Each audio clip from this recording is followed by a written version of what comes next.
નમસ્કાર દર્શક મિત્રો, આપ જોઈ રહ્યા છો the times of Mahisagar news.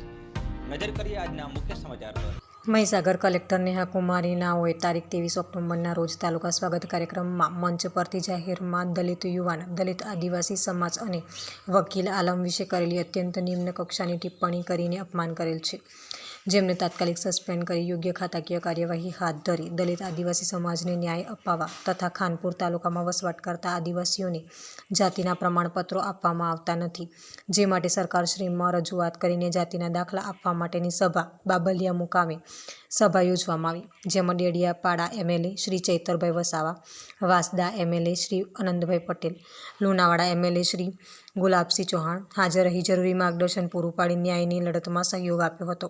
તથા આદિવાસીઓની જાતિના પ્રમાણપત્રો બાબતે થઈ રહેલા અન્યાય અંગેના સંઘર્ષની લડતમાં સહયોગ આપવા તથા દલિત આદિવાસી વિરુદ્ધ મહીસાગર કલેક્ટર દ્વારા કરવામાં આવેલ નિમ્ન કક્ષાની ટિપ્પણી અંગે લોક આંદોલન કરવાની પણ ચીમકી આપી હતી. આ સભામાં દલિત આદિવાસી સમાજના આગેવાનો,